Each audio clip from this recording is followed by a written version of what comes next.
ขอกราบไหว้สาในเมตตาบารมีธรรมครูบาอาจารย์พระสงฆ์องค์สังฆเจ้าตลอดถึงสามเณรจุตนจุองค์ครูวัดวาอารามพร้อมถึงสำนักที่พักสงฆ์โตยเนอก็ขอความเจริญในธรรมเจริญปอนมายังบรรดาปอออกแม่ออก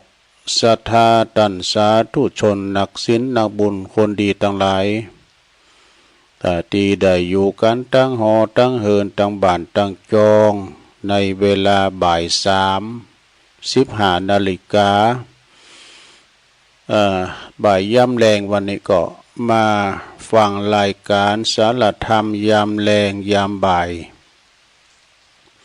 ซึ่งก็ตามปกติก็จะเป็นรายการของอาจารย์พระครูอภิวัฒนวิกรมผู้อำนวยการคืนสีขาวเพื่อชาวประชาเจ้าอาวาสวัดปากตั้งเจริญ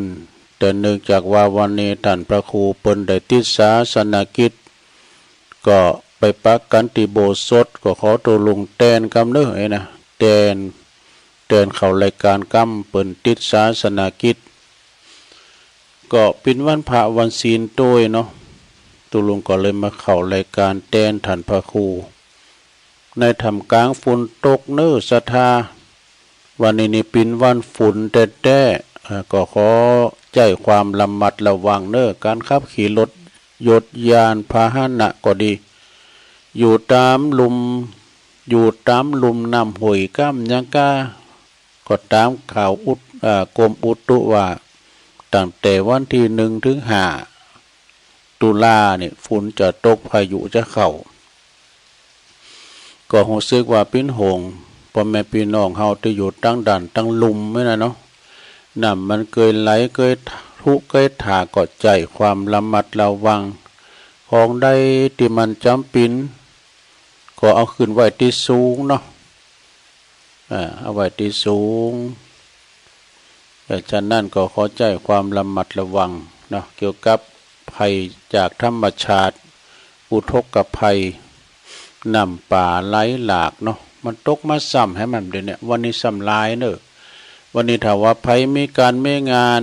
กินสลากหักไม้ตันสังเนโอกินจอบตันจอบเนอะจุ่มเย็นลำไปแต่เพราะว่าเทวบุตรเทวดาตนไม่หูตาปิ้นติบตน2 หูเล็งหันป่วยไปขอดตอกดอกไม้ปิ้นฟุ้นหาแก้วตกลงมานะจุ่มเนอะเย็นใจบ้านปอบ้านแม่เฮามีแต่พิจารณาบองจ้าต่างบ้านนี่ปอยแม่เขาก็ดีมาเสียดตกเหมือนกันเนี่ยจ้าเนาะถ้าโตถึงกันจ้าแล้วนี่ก็เดชมาเป็นกรรมเนอะก่อนอื่นนะก็จะไปตั้งสถานีวิทยุเนาะส่งเวลาบ่าย3 ถึง 5 โมงก็ขอขอบคุณสถานีวิทยุคณะสงฆ์อำเภอฝางจังหวัดเชียงใหม่ FM 100.25 เมกะเฮิรตซ์เนอะปีน้องเมืองฟางแม่อายไส้ประการคืนนี้ก็ครอบคลุมกันไปไกลแผ่วด้อยลางแม่นำกกปุ่นเนาะขอบคุณสถานีวิทยุคืนพระพุทธศาสนาการศึกษาและวัฒนธรรมของวัดไฟหินเนอร์ FM 104.50 เมกะเฮิรตซ์นั่นนี่ก็ตั้งองค์ขลุงในเมืองก็ฟังกันขอบคุณสถานีวิทยุมนต์เสียงธรรมวัดบุพารามอำเภอแม่แจ่มเนอะ FM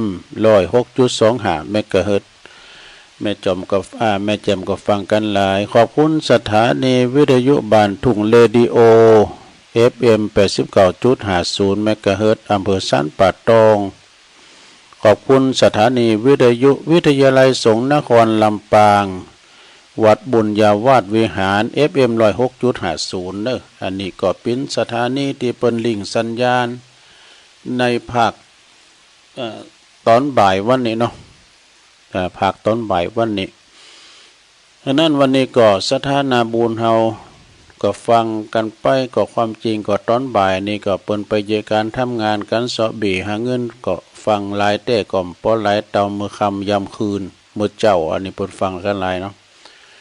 เจ้าที่อยู่เฮาอยู่บ้านอยู่จ้องก็ฟังไปแก่งอมแก่เงาไปเนาะศรัทธาวันนี้ก็เป็นวันที่2ที่3แล้วเนาะวันนี้นะศรัทธาญาติโยม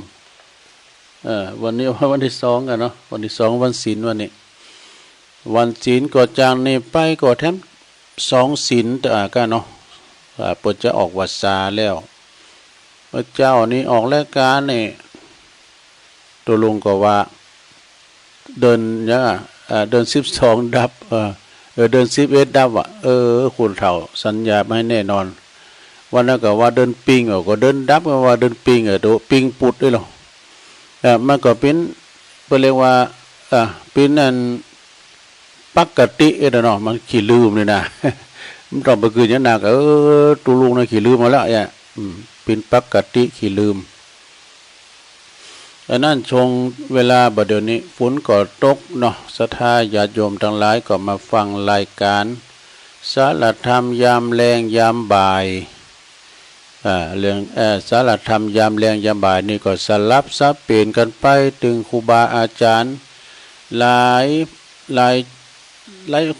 ตุนหลายองค์แต่ตัวลุงในมาบ่เหมือนเปิ้นเพราะว่าอนุรักษ์วรรณกรรมภาษาเป็นภาษายองจะพยายามจ่านี่นะเปิ้นว่าการฟังวยวยนี่มันฟังโดยเต้นก็คือตันก็เป็นการอนุรักษ์ภาษาวรรณกรรมของเฮาเนาะภาษายองถ้ายองบะละพายจะเป็นการอนุรักษ์ตั้งหลายปิ้งตั้งป่าสร้างสับปุงน้อยก็ตุปีเค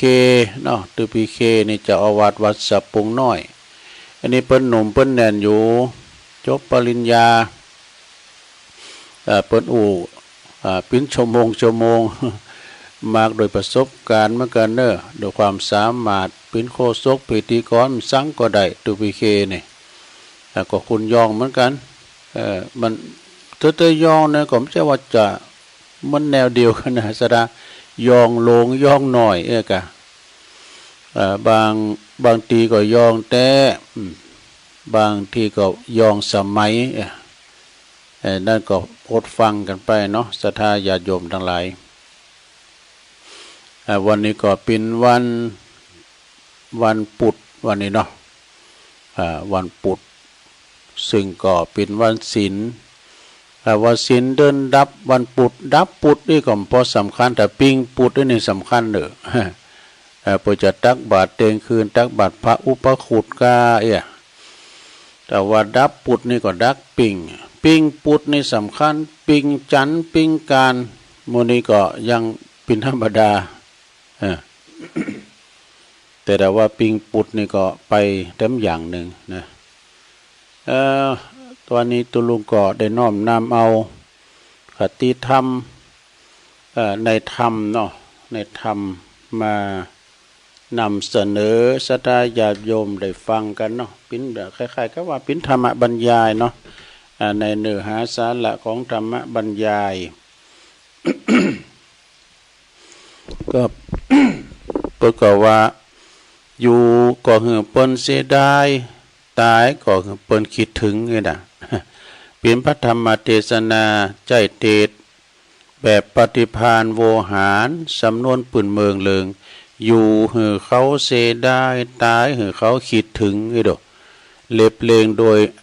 อาจารย์ศรัทธาคุณเทศบรรยายสำเนียงปืนเมืองเนอะสงวนลิขสิทธิ์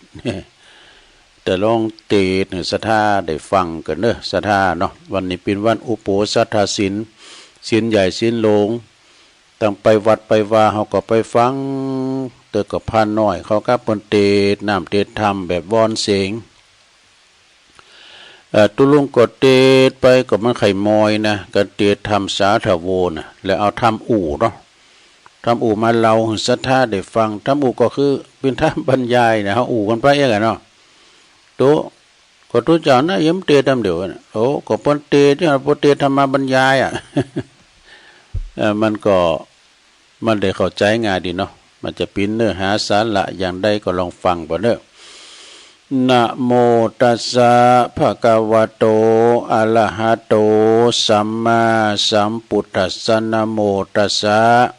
ภะคะวะโตอะระหะโตสัมมาสัมพุทธัสสะนะโมตัสสะภะคะวะโตอะระหะโตสัมมาสัมพุทธัสสะเยปมัตตายถามัตตาติณโอกาสบัดนี้อาตมาภาพก็จักได้แสดงธรรมหรือวัตถิธรรมอันเป็นสัจธรรมอันล้ำกาขององค์พระสัมมาสัมพุทธเจ้าเสมือนนำเอาดวงปฏิบไปส่องหนทางเดินแห่งชีวิตฟังแล้วก็เกิดความคิดสะกิดใจความสลางสังกาสงสัยก็จะหมดไป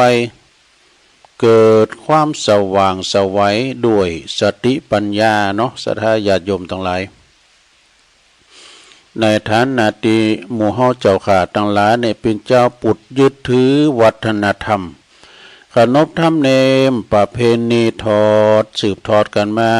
ตั้งแต่บรรพบุรุษปู่ย่าตายายทาลาบจนถึงทุกวันนี้โดยเฉพาะอย่างยิ่งก็คนปืนบ้านล้านนาเฮา เมื่อมีเหตุการณ์เนาะเวลาว่าในหมู่บ้านเฮานี่มีการลุ่มหายตายจากเนาะคุณเฒ่าคุณแก่พ่ออุ้ยแม่อุ้ยก็ดีผู้สิ่งอายุไขปัดพากจากกันไปผู้คนทั้งหลายนี่ก็อยากดีมีจนอย่างได้กดตามเด้อก่อนที่จะได้นำเอาสรีระลางของผู้ติดวายชนไปนั้นไปชาปนกิจไปเผาไฟนะเจ้าภาพหรือว่าเคยญาติพี่น้องก็จะต้องนึกถึงคำว่าทำบุญ ทำบุญก่อนอื่นได้ทั้งมวลนะทั้งที่คุณที่เปิ้นตายไปแล้วในขณะที่ยามว่าเปิ้นมีลมหายใจมีอินทรีย์ชีวิตอยู่เขาก็บอกเข้าใจคำว่าบุญเนี่ยบุญนะมันเป็นจะคือเปิ้นบ่เข้าใจคำว่าบุญก็เอาง่ายๆเนาะเฮาอยู่ห่มก็เป็นบุญก็เฮาตากแดดก็เป็นบาปอยู่ห้องแอร์ก็เป็นบุญเนาะบุญก็คือความสบายอกสบายใจอิ่มเอิบใจไม่ตุกกังวลอย่างสักอย่างนี่นะเนาะเป็นบุญเฮาที่อย่างตุลุงวาก็แล้วเนี่ยคนไทยเนี่ยมันโตนับถือคนไทยนี่เป็นฆราวาสญาติโยมในขี่รถเหี้ยวกะแล้วก็นับถือพระเอาหอยคอติ๋มนั่นแล้วก็ผู้จักไหวพระนี่เอารถไปสันเหลบนี่ปุถโรรถชื่อบ่ปิ้นเหล็ก8ซ้ำพอแข้งพอขามปิ้นยังซ้ำพอแขนก็ปิ้นยังโหกมนอกปืนกึดใจได้กระโปดถอดพระออกมาพอ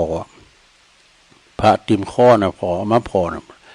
เลยลำเปอว่าถ้ากูไม่มีอาหารนี่กูตายแล้วเว้ยถ้ากูไม่มีอาหารนี่กูตายแล้วที่มาปากดีอยู่เนี่ยบุญหรือว่าเกยได้ยกมือไหวพระก้าฟังเทศฟังธรรมแม่สักข้างก็ตามเนอะผู้ยังอยู่เบื้องหลังก็จำเป็นที่ต้องกระทำเนาะตามจารีตประเพณีเฮาเนอะทำบุญตานไปหาผู้ที่วายชนหลงลับดับขันไปสู่ปิ่นปอปิ่นแม่ปิ่นญาติกาวงศาพี่น้องเฮานะฉะนั้นบรรดาท่านสาธุชนท่านผู้ฟังทั้งหลายเมื่อมีการตายเกิดขึ้นนี่นะจึงจะไปนิมนต์ประสงค์องค์สังฆเจ้าไปเทศไปสวดนะคนที่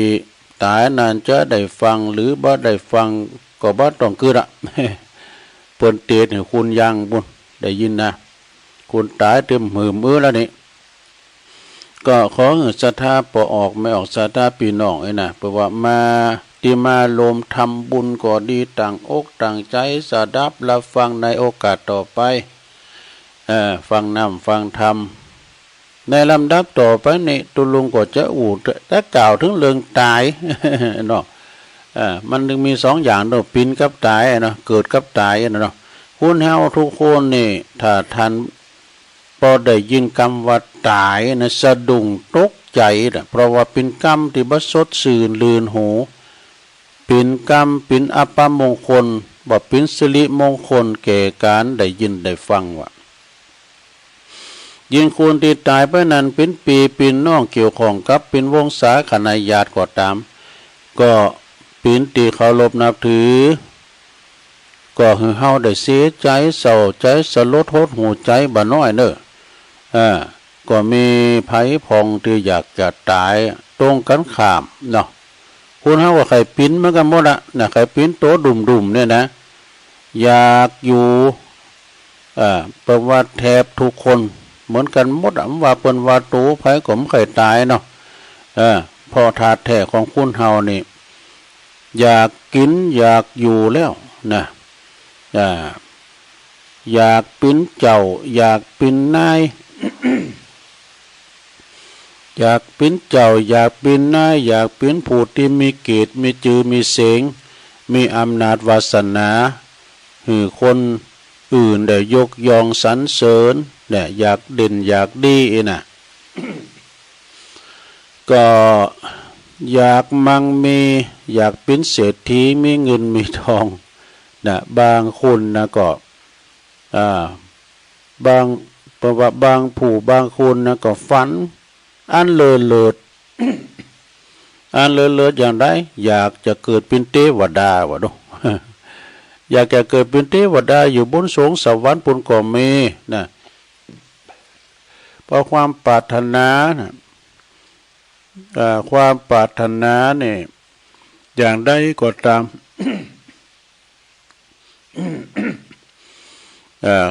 ขอสาธุชน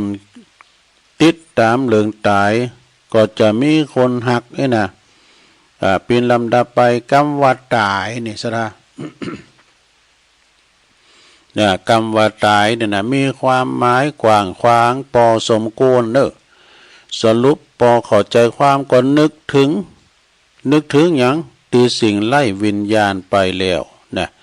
สิ้นลมหายใจหมดความหูสึกบ่หนาวบ่เย็นบ่ร้อนบ่ปวดบ่ไข้บ่เจ็บบ่เมื่อยเนี่ยอันนี้เป็นความจริงแล้วนะต่างพระพุทธศาสนาของเฮาในเปิ้นกล่าวว่ามนุษย์คุณเฮานั้นถึง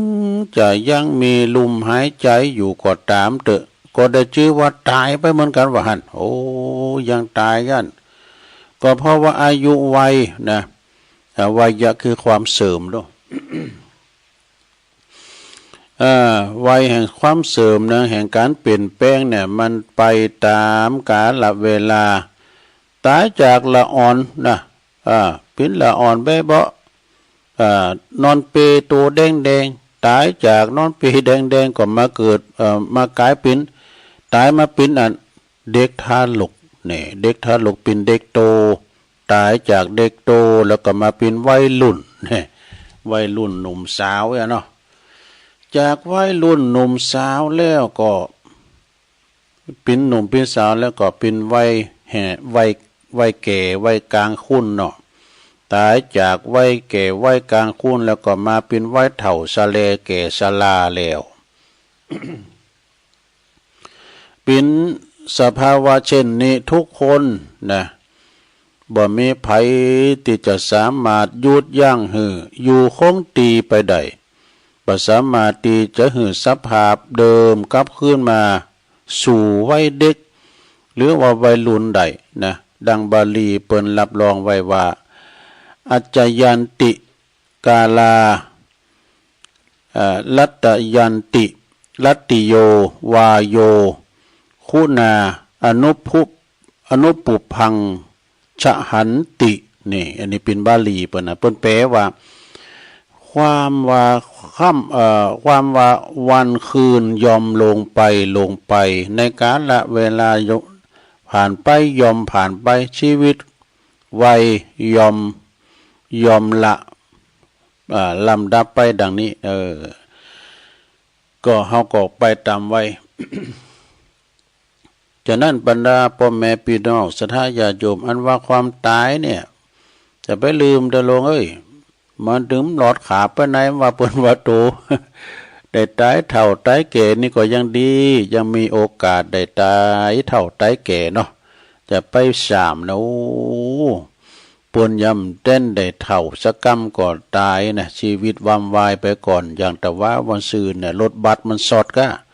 อย่างสดละอ่อนแล้วโอ้ยเป็นดีอินดูนะศรัทธาญาติโยมพ่อแม่พี่น้องญาติโยมอุบาสกอุบาสิกาทั้งหลายเนาะคุณเข้าใจแห่งความจริงแล้วเป็นสัจธรรมบ่มีข้อสงสัยแม้แต่อวัยวะในตัวของเฮาเองเช่นผิวหนังที่เคยเต่งตึงพุทธผ่องปินย่องใหญ่หนาหักหนาทะนุถนอมก็กับกายเหี่ยวย่นไปนะก่อนนี้ยิกเนี่ยให้มันดีมจะขดายนะมันคิงนะกะเนื้อตัวเขานะไวเลิศลุมแหงดูเปิ้นหนาวกันก่อมหนาวนี่เอาเข่าฝาดูฝาเฮือนดูเนื้อหนังบางสังนี่นะมันหย่อนย่านมันก็ยิกไหนได้หันนี่เอกะแต่มันติ่งตึงเหมือนก่อนแล้วนี่ย้อนย่านตกกะเนี่ยผมโหเกยดำเหมือนกับยามหนุ่มยามสาวนะก็กลายเป็นสีขาวเหมือนดอกเหลา เหมือนดอกเหลาถึงจะเอาสีมาตามายอมก็เป็นเพลงอำพางตาได้โซขาวได้เด้อบ่สามารถฝ่าฝืนสังขารไปได้นะตาเคยพอชัดเจน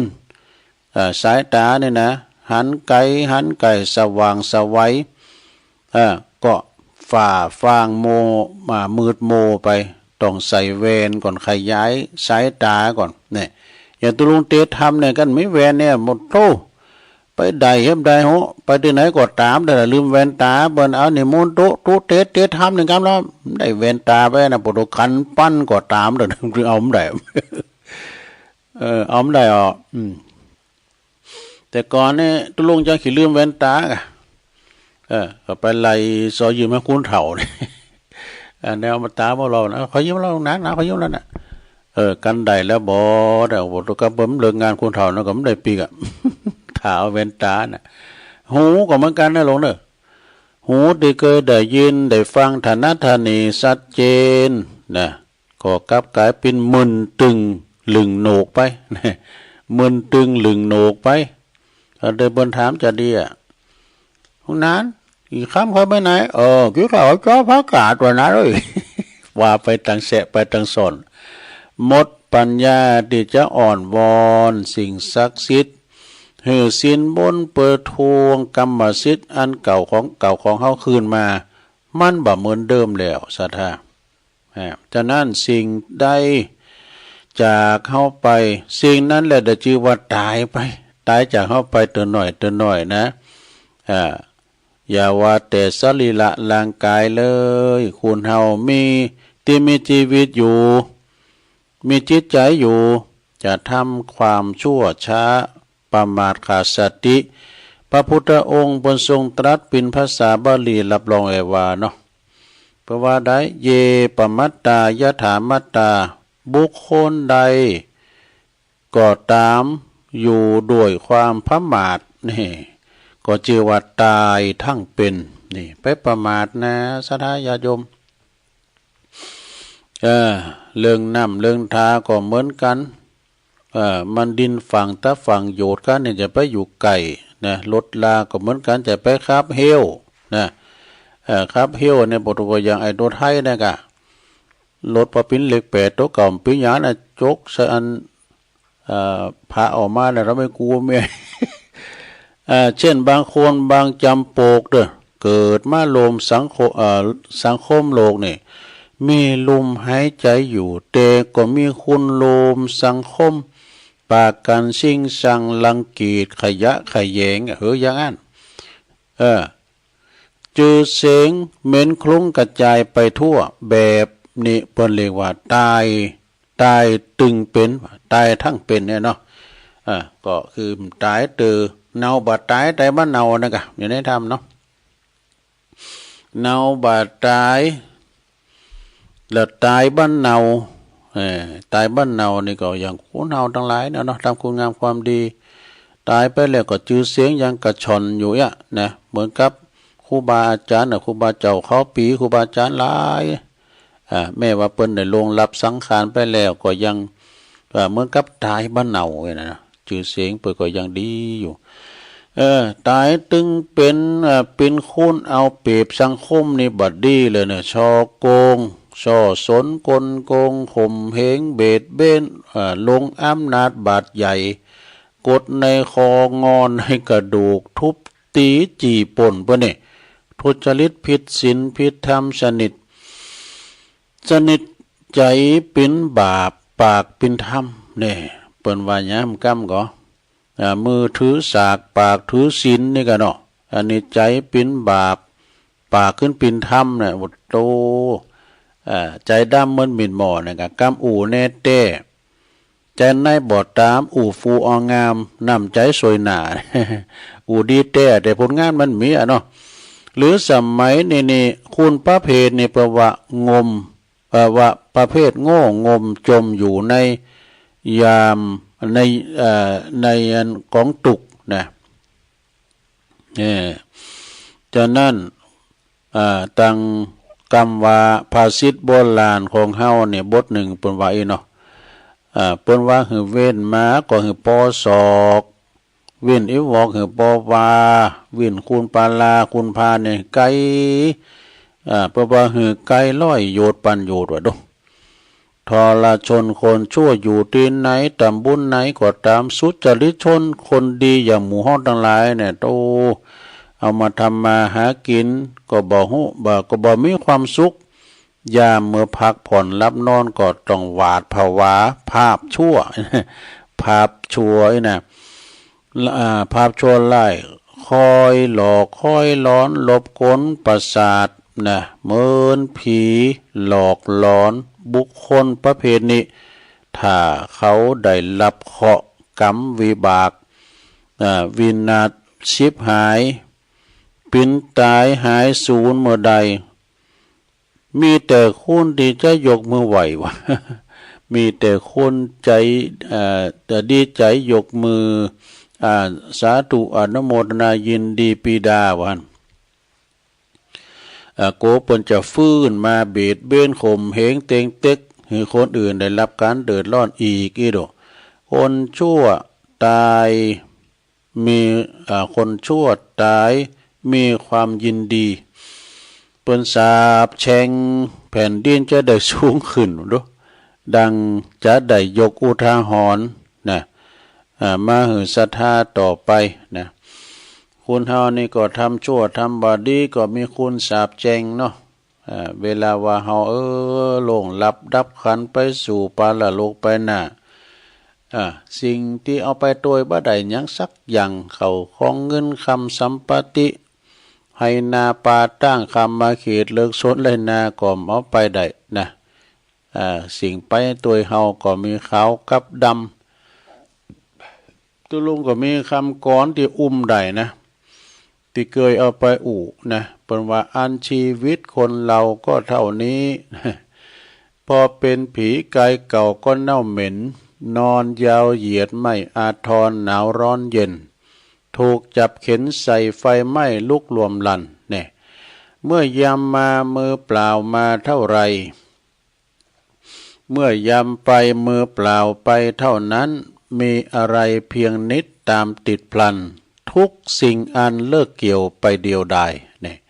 เหลือแต่เท่ากองกระดูกให้ลูกหลานชื่อแท้จานจำจดกำหนดหมายเพียงดีชั่วเท่านั้นนับพันกายแม้นชีพวายติดตามเห็นดังเช่นเงา อันนี้เคยไปว่าเนี่ยมันกินใจเหมือนกันคำกรนี่นะซะนะเวลาเรามีเงินมีคำแม้แต่ว่ายศถาบรรดาศักดิ์ก็ตามแต่เอาไปตัวมันได้ยศและลาภหาไปมิได้แน่เว้นเสียแต่ต้นทุนบุญกุศลทิ้งสมบัติทั้งหลายไว้ปวงชนร่างของตนเขายังเอาไปเผาไฟ ก่อนที่จะเข้ารายการตุลุงจะเอาก่อนมาหวายกันโน่นนะก่อนแบบนี้ก็มันก็กินใจอ่ะซะนะก่อนเตือนใจนะก่อนคติธรรมคำกลอนเนาะนะก่อนมันพาไปเนี่ยเอาตายไปแล้วมันได้ยังไปซักอย่างยศถาบรรดาซักเขาของเงินคำสัมปติมีแต่คือก็เอาไปมันได้นะเปิ้นว่าอันทรัพย์สินถิ่นฐานทั้งบ้านช่องอีกเงินทองไร่นามหาศาล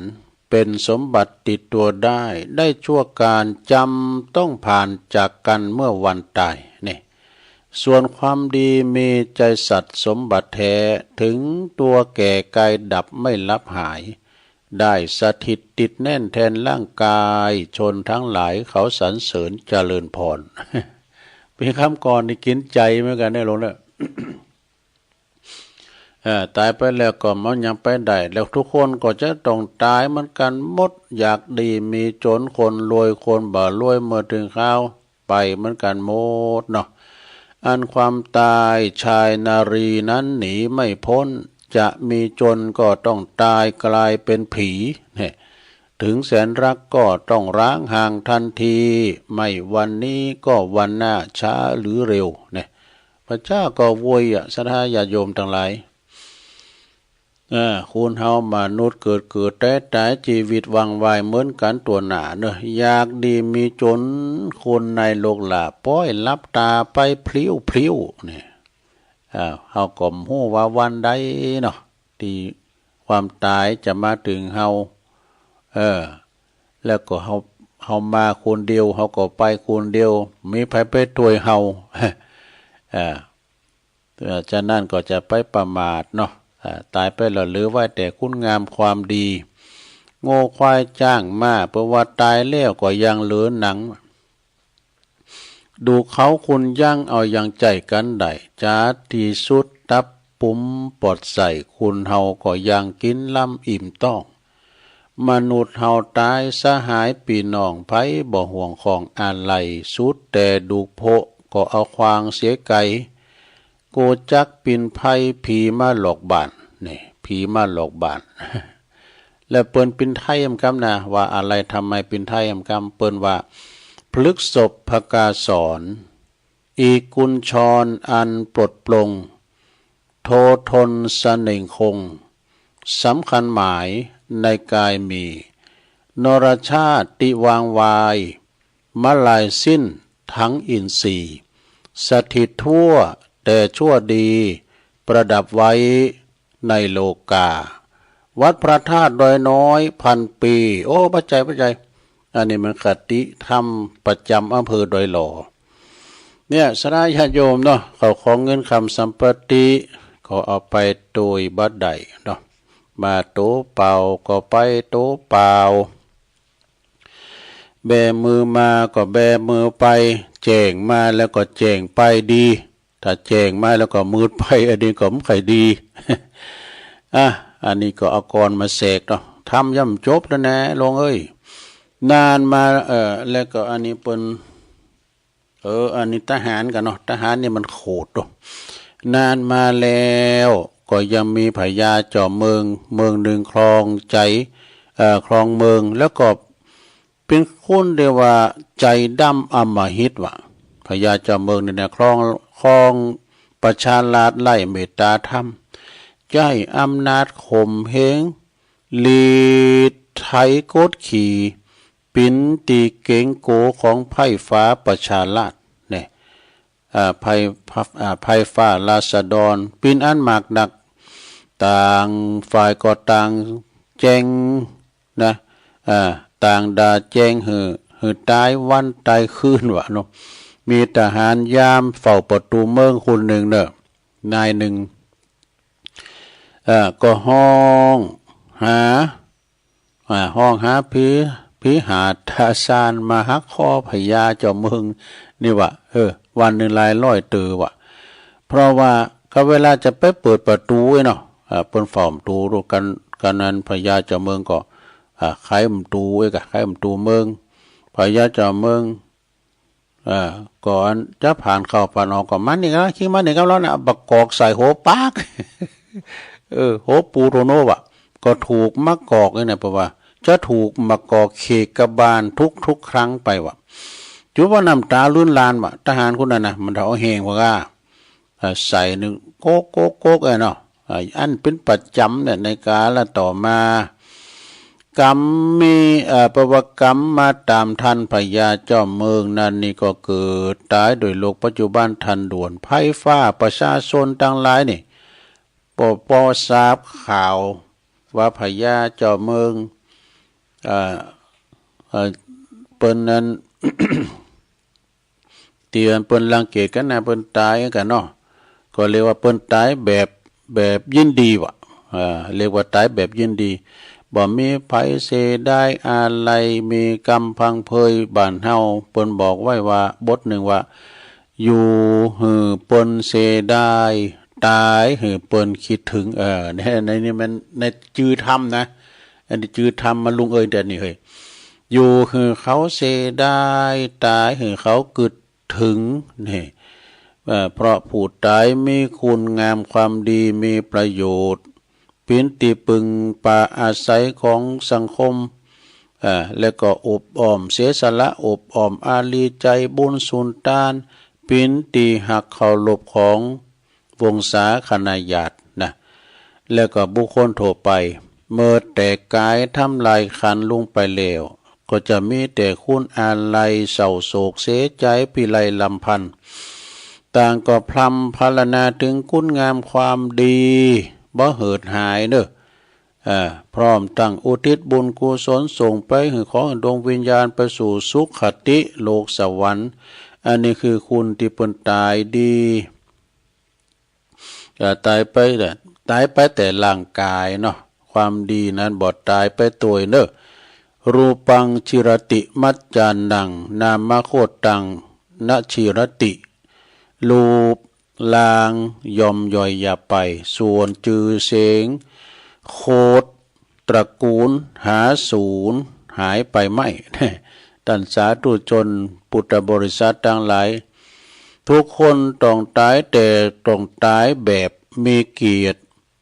ประวัติอันดีงามฝากไว้ในโลกบันนี้ไว้นะความดี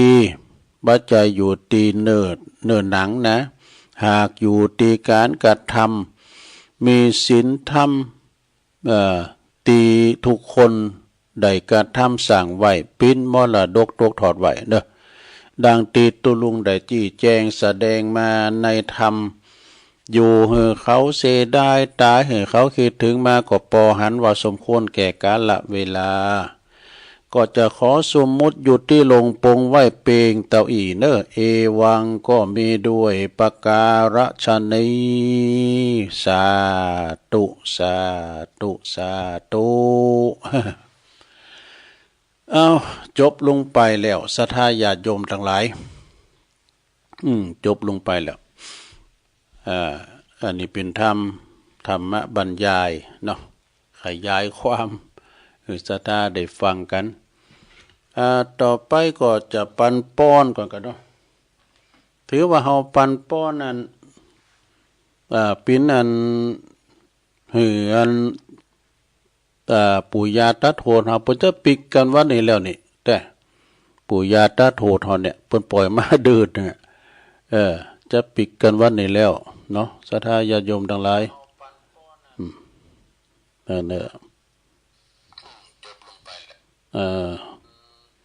ลงเสกพอวิทยุก็ดังหมดเลยช่วงบ่ายวันนี้นะเจ้าก็ขอบคุณสถานีไปละนะเฮาก็จะได้ปันป้อนเนาะก็ถือว่าเฮาเตทำวันนี้เนาะหมู่เฮาเจ้าขาดทั้งหลายลูกหลานตันเต่าเฮาจะทำบุญอุทิศบุญกุศลแผ่พายย้ายบุญไปหายังปู่ย่าตาโทษเฮาบ่จะปิกภูมิลำเนาละประตูหมอนนะ6จะปิดเวลาเตียงคืนวันนี้วะนะจะย่มพิบาลปีหน้าเพื่อจะมาแถมเนี่ยเพื่อจะบายก่อนนะฉะนั้นเฮาจะตานทำกับเพิ่นเด้อเอาป้อนด้วยกันก็เด้อจะป้อนแม่กันนะป้อนแม่ เอวังโหตุดีและอาจจะในวันนี้ก็หากว่าปินวันดีสลีสุภมังกะละกตาอันพระเสริฐลำเลิศยิ่งกว่าวันและยามตั้งหลายบัดนี้ไม่มีศรัทธาหมู่เฮาเจ้าข่าคืนสถานีวิทยุตั้งหลายก็ดีก็ปากันได้มาฟังเทศน์ฟังธรรมธรรมบรรยายตีตุลุงได้ตีเทศนาไปจบแล้วก็ขออุทิศบุญกุศลอันนี้แผ่พายย้ายบุญไปหายังเหล่าญาติกาวงศาตั้งหลาย ตั้งผีตายเก่าเนามึนก็ดีเจ็ดเจนข้าคูณปินเก้าเจนข้าคูณปินแดนแสนเจนข้าคูณปินขนาด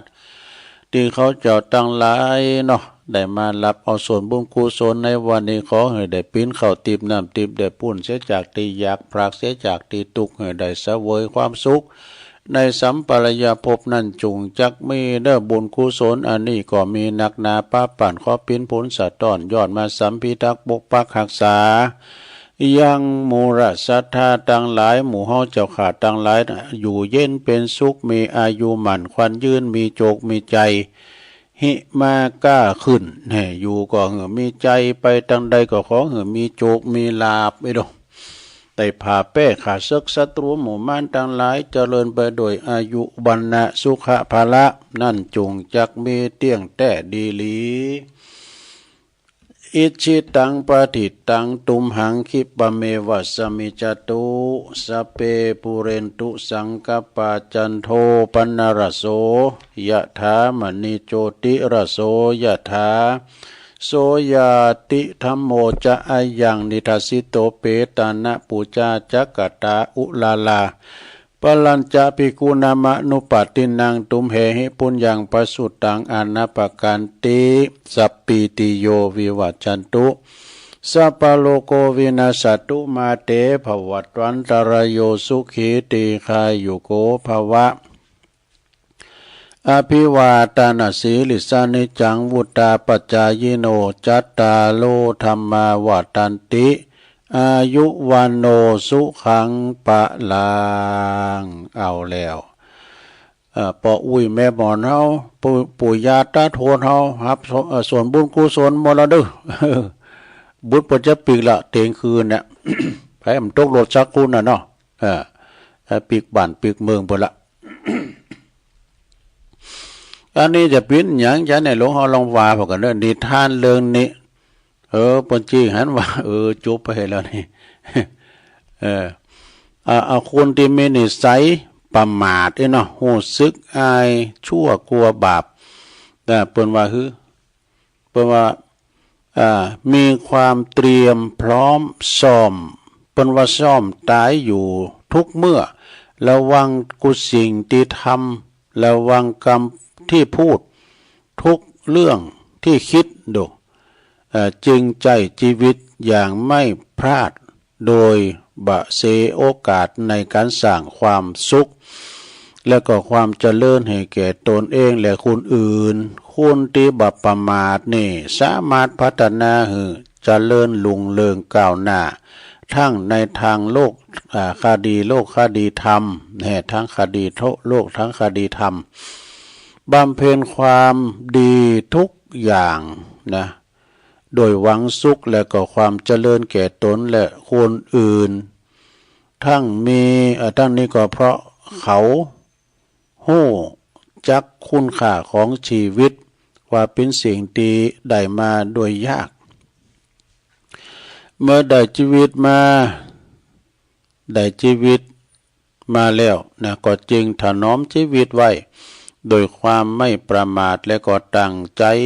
หาโอกาสทำคุณงามความดีทุกชนิดและก็พัฒนาจิตโดยการหืดทานรักษาศีลและก็ภาวนา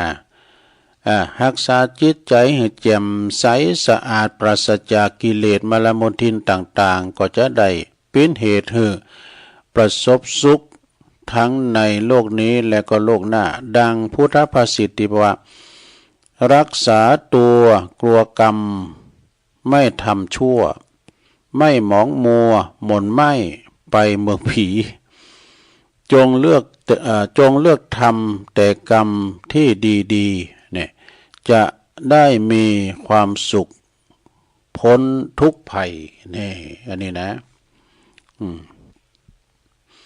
อันนี้ก็เป็นคติธรรมแถมอย่างหนึ่งเนื้อศรัทธาเนาะเอามานำเสนอศรัทธาญาติโยมทั้งหลาย